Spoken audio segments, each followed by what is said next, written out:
Sir ઝાડા કેસમાં ખાસ વધારો થયો છે. જી, રાજકોટ મહાનગરપાલિકાના દર સપ્તાહે જે IHIPના આંકડા ડિક્લેર કરે છે તે મુજબ જોતા ગત સપ્તાહે રાજકોટ મહાનગરપાલિકા ખાતે જે છે મેલેરિયા અને ચિકનગુનિયાના કોઈ પણ કેસ નોંધાયેલા નથી. આ ઉપરાંત ચિકન ડેન્ગ્યુના જે છે 2 કેસ નોંધાયેલા છે. શરદી ઉધરસના કેસ 901 જેટલા નોંધાયેલા છે. સામાન્ય તાવના 852, જ્યારે ઝાડા ઉલટીના 229 કેસ નોંધાયેલા છે. ટાઇફોઇડના 3 અને કમળાના જે છે 4 કેસ છે નોંધાયેલા હતા. ત્યારબાદ અન્ય કોઈ પણ રોગચાળાના કેસો નોંધાયેલા નથી.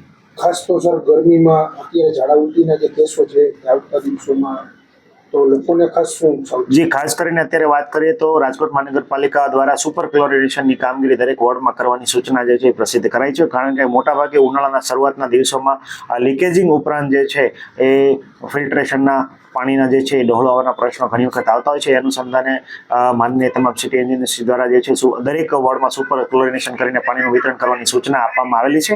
આ ઉપરાંત જોઈએ તો એના કારણે અમારી આરોગ્યની ટીમ પણ જે છે એન્ડ પોઈન્ટનું ક્લોરિનેશન ચેક કરી રહી છે. આના હિસાબે ઘણી જગ્યાએ જો ક્લોરિન ડિટેક્શન ના થાય તો તાત્કાલિક જે છે જે તે કન્સર્નના વોર્ડ ઓફિસરને અથવા વોર્ડ એન્જિનિયરને આ બાબતે જાણ કરવામાં આવે છે. લીકેજ રિપેર કરવા ઉપરાંત જે છે લીકેજના ડિટેક્શન માટે પણ ભાર મૂકવા માટે સૂચના આપવામાં આવેલી છે.